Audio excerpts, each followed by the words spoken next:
Hello friends, आपल्या सर्वांची आवडती मालिका आनंदी या मालिकेच्या आजच्या सोमवार 27 जुलैच्या एपिसोडमध्ये एकानंतर एक धमाकेदार ट्विस्ट आले आहेत. फ्रेंड्स, या मालिकेचा आजचा एपिसोड एक नंबर होता, खूप भारी होता. मग नेमकं घडलंय तरी काय? तर आजच्या एपिसोडमध्ये अवनीला या वेस्टर्न गाऊनमध्ये पाहून युगंधरला आणि तेथे जमलेल्या सगळ्यांना जबर धक्का बसला. मग विद्याधर तेथे आला आणि सगळ्या लोकांना भडकून दिलं की हा आपल्या संस्कृतीचा अपमान आहे, या पुरस्काराचा अपमान आहे, प्रत्येक माणसाचा अपमान आहे. मग तेथे जमलेल्या बायका माणसं सगळे आनंदीला नावं ठेवू लागली की आनंदीने युगंधरची इज्जत धुळीला मिळवली आहे, आपल्या संस्कृतीचा अपमान केला आहे, तिला घरी पाठवून द्या. पण युगंधरने आनंदीची बाजू घेतली आणि माझी बायको ही किती चांगली आहे, ती कसे संस्कार जपते हे सगळ्यांना ठणकावून सांगितलं. आणि मग त्यानंतर आनंदी आणि युगंधरने रोमांस सुद्धा केला. यांची एक रोमॅन्टिक पोज आपल्याला पाहायला मिळाली. मग हे सगळं नेमकं घडलं तरी कसं, हे जाणून घेण्यासाठी हा व्हिडिओ शेवटपर्यंत नक्की पहा. फ्रेंड्स, आजच्या एपिसोडच्या सुरुवातीलाच आनंदी ही गाडीत बसून कार्यक्रमाच्या ठिकाणी जात असते. पण या कपड्यांमध्ये मी तेथे कसं जाणार, तेथे गेल्यावर काय होईल याचा विचार करून आनंदीला खूप टेन्शन आलेलं असतं. आणि त्याच वेळेस शिर्के या गाडीच्या ड्रायव्हरला कॉल करतो आणि विचारतो, ए बाबा, कुठे आहेस तू, अजून का नाही पोहोचला? ड्रायव्हर सांगतो, शिर्के साहेब, मी कार्यक्रमाच्या ठिकाणी पोहोचलोय, फक्त 1 मिनिटात तेथे येतोय. शिर्के म्हणतो, हो हो, लवकर ये. ड्रायव्हर फोन कट करतो. आनंदीला खूप टेन्शन आलेलं असतं. तर शिर्के विचार करतो, आता जाऊन मालक साहेबांना सगळं सांगावं लागेल. आणि आनंदी ड्रायव्हर दादांना विचारते, ड्रायव्हर दादा, आपण कार्यक्रमाच्या ठिकाणी पोहोचलोय का? ड्रायव्हर सांगतो, हो मालकीनबाई, आपण कार्यक्रमाच्या ठिकाणी पोहोचलोय, 1 मिनिटात आता पोहोचू. आनंदीला खूप टेन्शन येतं की आता या कपड्यांमध्ये मी सगळ्यांसमोर कशी जाऊ, मालक साहेबांची किती छीथू होईल, मालक साहेबांना माझ्यामुळे खाली पाहावं लागेल, असा विचार करून आनंदी खूप टेन्शनमध्ये येते. इकडे शिर्के मालक साहेबांना येऊन सांगतो, मालक साहेब येत आहे, मालकीनबाई येत आहे, थोड्याच वेळात पोहोचतील. आणि तेवढ्यात आनंदीची गाडी येऊन तेथे थांबते. सगळे मीडियावाले, सगळी माणसं आनंदीकडेच पाहत असतात, या गाडीकडे पाहत असतात. आनंदी अजून गाडीतच असते. आनंदी विचार करते, नाही नाही, मी गाडीच्या बाहेर निघणारच नाही, कारण जर मी गाडीच्या बाहेर पडले तर मालक साहेबांची खूप मोठी बदनामी होईल, एवढ्या लोकांसमोर त्यांची इज्जत जाईल. नाही, मी नाही बाहेर निघणार. पण तेथे जमलेले सगळ्या बायका, मालक साहेब, मीडियावाले सगळे आनंदीची गाडीच्या बाहेर येण्याची वाट पाहत असतात.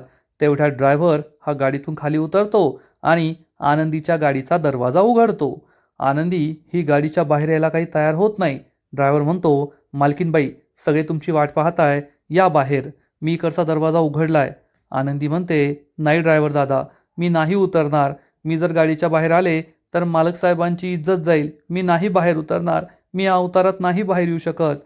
ड्रायव्हर म्हणतो, मालकीनबाई, असं काय करताय, सगळे लोक तुमची वाट पाहताय, सगळे मीडियावाले, मालक साहेब, सगळ्या प्रेक्षक सगळे तुमची वाट पाहताय. जर तुम्ही गाडीच्या बाहेर नाही आला ना, तर तुमची इज्जत नाही तर मालक साहेबांची इज्जत जाईल. या प्लीज, बाहेर या. आनंदीला काही कळतच नाही. बाहेर निघाले तरी मालक साहेबांना खाली पाहावं लागेल आणि नाही गेले तरी मालक साहेबांना खाली पाहावं लागेल. काय करावं हाच प्रश्न आनंदीला पडतो. आणि इकडे मालक साहेब विचार करतात, ड्रायव्हरने दरवाजा उघडून सुद्धा किती वेळ झालाय, तरी सुद्धा आनंदी अजून बाहेर आली नाहीये. काय झालं असेल? कदाचित एवढ्या मोठ्या कार्यक्रमात ती पहिल्यांदाच आली आहे, त्यामुळे तिला भीती वाटत असेल, म्हणून ती बाहेर निघत नाहीये.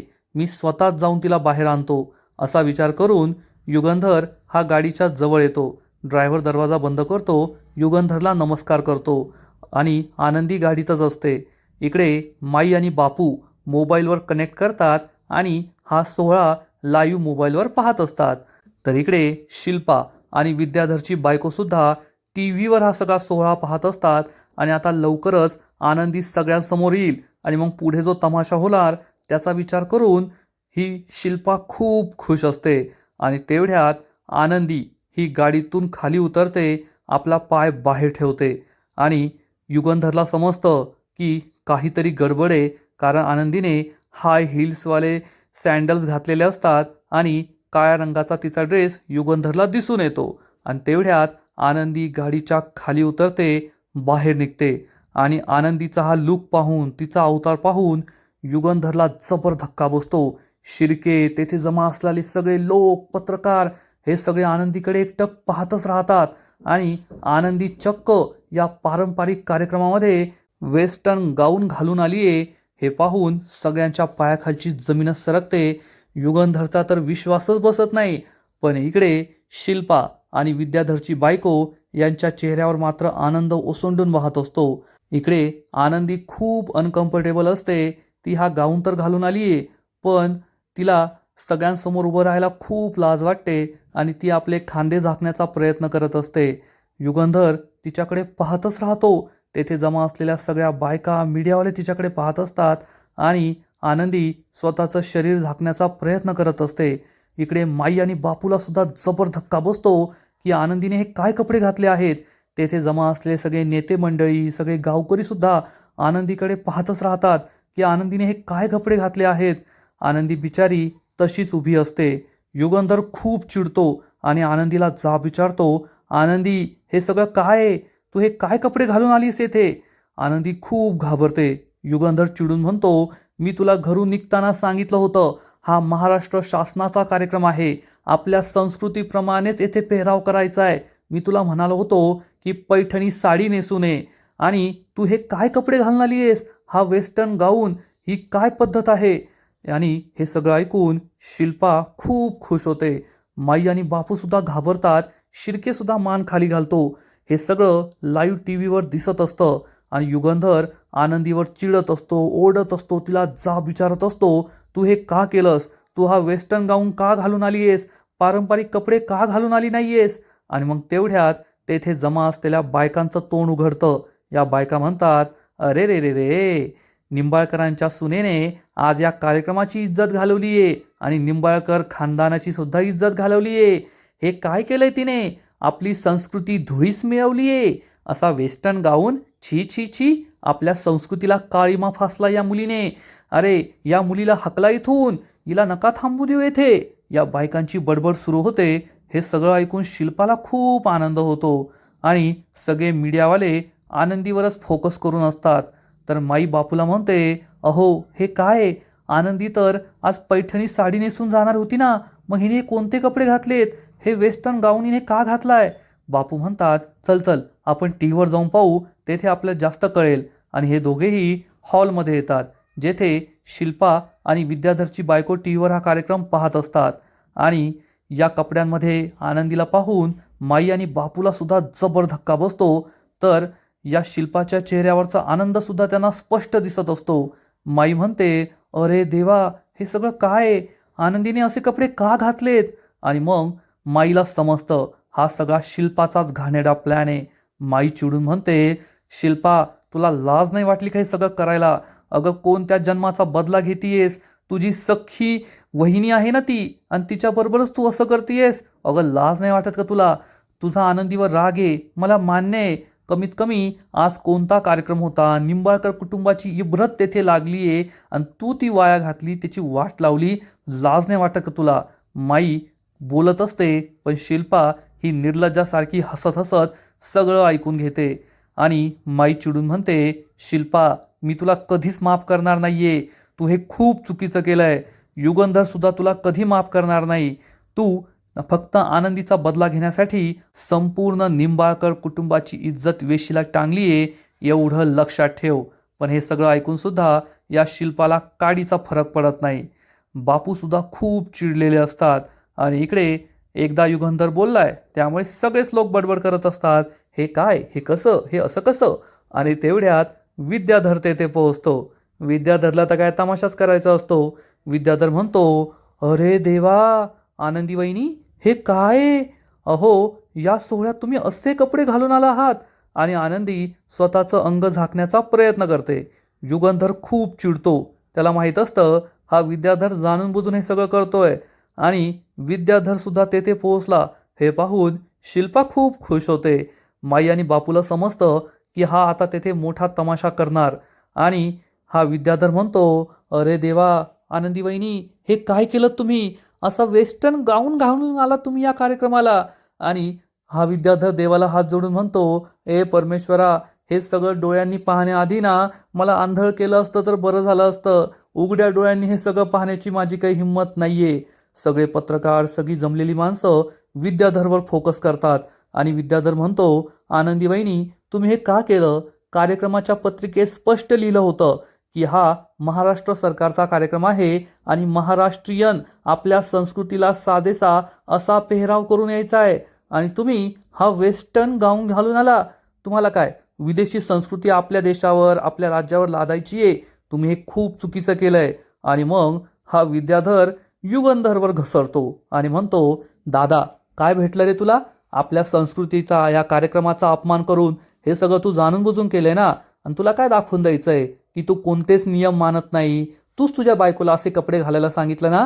तूच सांगितले असणार, कारण आनंदी वहिनीची एवढी हिंमत नाहीये. सगळे लोक हे ऐकत असतात आणि त्यांना विद्याधरचं बोलणं खरंच वाटतं. विद्याधर म्हणतो, दादा तू हे जे काही केलंयस ना ते खूप चुकीचं केलंय.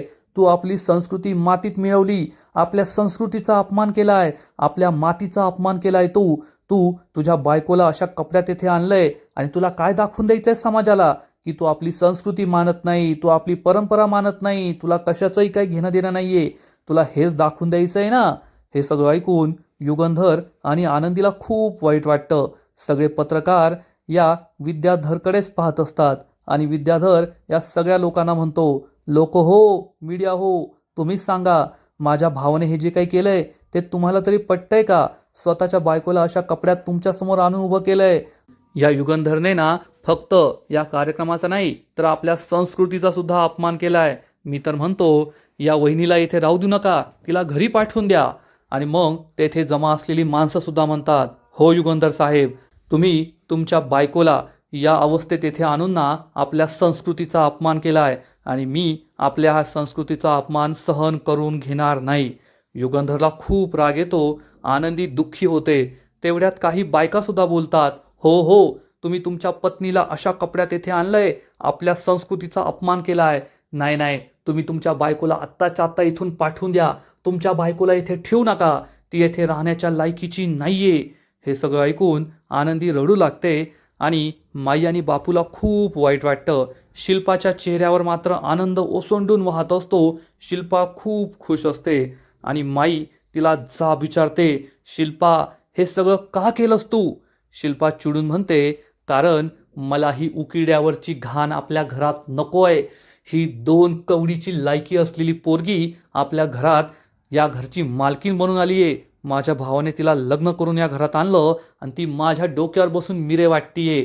पृथ्वीच्या कार्यक्रमात तुम्ही मला तिच्या मागे चालायला लावलं, मला तिला तयार करायला सांगितलं. तेव्हाच मी ठरवलं की मी तिचं खरं रूप सगळ्या जगासमोर आणणार, तिची अशी फजिती करणार की युगंधर हा तिला हाकलून देईल आणि एवढ्या मोठ्या कार्यक्रमात तिला स्वतःच्या जवळ उभं करणार नाही. म्हणून मी हे सगळं केलंय. माई आणि बापूला खूप राग येतो. शिल्पा चिडून म्हणते, या घरावर माझं राज्य होतं आणि यापुढे सुद्धा माझंच राज्य राहील. काल आलेल्या भिकाड्या मुलीसमोर मी शरणागती पत्करणार नाही, एवढं लक्षात ठेवा. माई शिल्पाकडे रागारागाने पाहत असते. बापूला सुद्धा राग येतो. इकडे युगंधर आणि आनंदी गप्प उभे असतात लोकांचे टोमणे ऐकत. आणि शिल्पा म्हणते, आता थोड्याच वेळात लोकांच्या दबावामुळे युगंधर आनंदीला घरी पाठवून देईल आणि शिल्पा परत मस्त सोफ्यावर मंडून बसते आणि या कार्यक्रमाचा आनंद घेत असते. तर इकडे विद्याधरची बडबड सुरूच असते. शिर्के म्हणतो, ओ युगंधर साहेब, तुम्ही या मीडियाला शांत करायला पाहिजे आणि तुम्ही काय सगळं भरून देताय. तेवढ्यात काही बायका म्हणतात, आता आम्ही शांत होणार नाहीये. या आनंदीला आत्ताच्या आत्ता येथून हाकला. तिने आपल्या संस्कृतीचा अपमान केलाय, असे कपडे घालून ती येथे आलीये, तिला येथे स्थान नाहीये, तिला हाकलून द्या. आनंदी खूप दुःखी होते आणि म्हणते, मालक साहेब मी जाते इथून. माझ्यामुळे आधीच तुमचा खूप अपमान झालाय, आता माझ्यामुळे तुमचा आणखीन अपमान व्हायला नको. मी जाते इथून. असं म्हणून आनंदी तेथून जाण्याचा विचार करते. शिल्पाला खूप आनंद होतो. पण आनंदी जाणार तेवढ्यात युगंधर तिचा हात पकडतो. त्यामुळे सगळ्यांना जबर धक्का बसतो की युगंधरने आनंदीला का थांबवलंय. आणि युगंधर म्हणतो, थांब आनंदी, तू कोठेही जाणार नाहीये. सगळेजण युगंधरकडे एकटक पाहतच राहतात. शिल्पा, माई, बापू कोणाला कळतच नाही की युगंधर आता काय करणार आहे. शिर्के, विद्याधर, तेथे जमलेली सगळी माणसं पाहत राहतात आणि मग युगंधर हा तेथे जमलेल्या सगळ्या माणसांना ठणकावून सांगतो, मला मान्य आहे की आजच्या कार्यक्रमामध्ये माझ्या बायकोने जो पेहराव केलाय तो चुकीचा आहे. तिला आपल्या संस्कृतीला धरून महाराष्ट्रीयन पेहरावच करायला हवा होता. पण नक्कीच अशी काही कारणं असतील ज्यामुळे आनंदीला हा पेहराव घालावा लागला. नक्कीच तिने हे नाईलाजाने केलं असेल. परंतु मला तुमच्या सगळ्यांच्या बुद्धिमत्तेची कीव येतीये. तुम्हाला सगळ्यांना वेस्टर्न गाऊन घातलेली, खांदे उघडे असलेली माझी बायको दिसतीये. पण या कपड्यातसुद्धा तिने आपली महाराष्ट्राची संस्कृती जपलीये हे तुम्हाला दिसलं नाही. सगळेजण युगंधरकडे आश्चर्याने पाहतात की आनंदीने कोणती आपली संस्कृती जपलीये आणि युगंधर सगळ्यांना ठणकावून सांगतो, तुम्हाला तिचा वेस्टर्न गाऊन दिसतोय, पण वेस्टर्न गाऊन घातलेला असताना सुद्धा तिने गळ्यामध्ये जे माझ्या नावाचं मंगळसूत्र घातलंय ते तुम्हाला दिसलेलं नाहीये. सगळेजण या मंगळसूत्राकडे पाहतात. युगंधर हा सगळ्यांना ठणकावून सांगतो, तुम्हाला या माझ्या बायकोने घातलेली हाय हीलची सँडल दिसतीये, पण तिने निष्ठेने आपल्या पायात जोडवी घातली आहेत हे तुम्हाला दिसत नाहीये. सगळ्या बायका, मीडियावाले, विद्याधर आनंदीच्या पायातली ही जोडवी पाहतात आणि युगंधर या सगळ्या लोकांना ठणकावून सांगतो, माझ्या बायकोने जरी हा वेस्टर्न पेहराव केला असला ना तरी तिने आपली संस्कृती सोडलेली नाहीये, एवढं लक्षात ठेवा. माई आणि बापू खूप खुश होतात, तर विद्याधर आणि शिल्पाच्या चेहऱ्यावर बाराच वाजतात आणि युगंधर सगळ्यांना ठणकावून सांगतो, मी ऐकून घेत होतो म्हणून तुम्ही तोंडाला येईल ते बोलत होता. काय म्हणत होता तुम्ही? माझ्या बायकोला इथून घरी पाठवून देऊ. जर माझ्या बायकोचा सन्मान या ठिकाणी केला जात नसेल ना तर मी तुमचा हा पुरस्कार, तुमचा हा सन्मान धुडकावून लावतो. कारण मला माझ्या बायकोच्या सन्मानापेक्षा दुसरी कोणतीही गोष्ट महत्त्वाची नाहीये. तुमच्या या पुरस्कारापेक्षा मला माझ्या बायकोचा सन्मान महत्त्वाचा आहे, तिचा स्वाभिमान महत्त्वाचा आहे आणि मी तो येथे मातीस मिळू देणार नाहीये. सगळ्या माणसांची तोंडच बंद होतात. माई बापू खूप खुश असतात. विद्याधर, शिल्पा त्यांना मात्र खूप राग आलेला असतो आणि युगंधर हा सगळ्यांना ठणकावून सांगतो, मला मान्य आहे की आनंदीने जो पेहराव केलाय तो आपल्या संस्कृतीला साजेसा नाहीये, परंतु या पेहरावामध्ये सुद्धा तिचे संस्कार स्पष्ट दिसून येत आहे आणि हे निंबाळकर कुटुंबाचे संस्कार आहेत आणि माझी पत्नी कधीही त्या संस्कारांना सोडून वागणार नाही. तिने हा जो पेहराव केलाय यामागे नक्कीच काहीतरी नाईलाज असेल, नाहीतर तिने असं कधीच केलं नसतं. आणि जर तुम्ही माझ्या पत्नीला या पुरस्कार सोहळ्यामध्ये येऊ देत नसाल तर मला सुद्धा तुमचा पुरस्कार नकोय. कारण माझ्या पत्नीचा अपमान तो माझा अपमान आणि माझ्या पत्नीचा अपमान करून तुम्ही मला कितीही मोठा सन्मान दिला तरी तो मला नकोय. माझ्यासमोर त्या सन्मानाची काहीच लायकी नाहीये. युगंधर आनंदीची बाजू घेत असतो हे पाहून आनंदीसुद्धा खूप खुश होते. शिल्पा, विद्याधरची बायको यांना जबर धक्का बसलेला असतो आणि तेथे जमा असलेल्या सगळ्या बायका ज्या आत्तापर्यंत आनंदीला टोमणे देत होत्या, आनंदीला हाकलून द्या असं म्हणत होत्या, त्यांची तर बोलतीच बंद झालेली असते. विद्याधरला काय करावं ते कळतच नाही आणि आजचा एपिसोड येथेच संपतो. फ्रेंड्स, आनंदी या मालिकेचा आजचा एपिसोड खरंच खूप भारी होता, इंटरेस्टिंग होता. युगंधरने आनंदीची जी काही बाजू घेतली ना त्यानंतर आनंदी विरुद्ध काही बोलण्याची, करण्याची कोणाची हिंमतच राहणार नाही, एवढं मात्र नक्की. या मालिकेचा आजचा एपिसोड तर भारी होता, पण पुढील एपिसोड आणखीन भारी असणारे, आणखीन मोठा ट्विस्ट या मालिकेत येणारे. मग नेमकं घडणार तरी काय? तर आनंदी मालिकेच्या पुढील एपिसोडमध्ये आपण पाहू की युगंधर हा चक्क शिल्पाला कॉल करेल आणि विचारेल, ताईसाहेब तुम्हीच जाणून बुजून आनंदीला हा वेस्टर्न गाऊन घालून येथे पाठवलंय ना, तुम्ही खूप मोठी चूक केली आहे. आत्ताच्या आत्ता तुमची बॅग भरायची आणि माझ्या घरातून बाहेर निघायचं. म्हणजे युगंधर चक्क शिल्पाला घराबाहेर हाकलून देईल. त्यामुळे शिल्पाला जबर धक्का बसणार की युगंधर मला घराबाहेर हाकलतोय. आणि इकडे युगंधर अवनीच्या जे ड्रेस असेल खांद्यावर त्याच्याकडे जो उपरणं असेल ते टाकणार आणि तिच्या या गाऊनला एक पारंपरिक वेगळा लुक देणार. त्यामुळे आनंदी खूप खुश होईल आणि मग पत्रकार हे युगंधरला इंग्लिशमध्ये प्रश्न विचारतील आणि युगंधरला इंग्लिश काही बोलता येत नाही, समजतसुद्धा नाही आणि मग तेव्हा आनंदी त्याच्या मदतीसाठी धावून जाईल आणि या सगळ्या पत्रकारांच्या इंग्लिशमधील प्रश्नांना फाड इंग्लिशमध्येच उत्तरं देईल. त्यामुळे युगंधर हा आनंदीकडे एकटक पाहतच राहील की आनंदी खरंच किती हुशार आहे आणि तिला इतकं छान इंग्लिशसुद्धा बोलता येतं. मग या पुरस्काराच्या ठिकाणी जेव्हा युगंधर आणि आनंदीला स्टेजवर बोलवण्यात येईल तेवढ्यात आनंदीची ही हाय हील सँडल तुटणार. आनंदी खाली पडत असेल पण युगंधर तिला सावरणार आणि हे दोघे एका रोमॅन्टिक पोजमध्ये उभे असतील. दोघे एकमेकांच्या डोळ्यात हरवून जातील.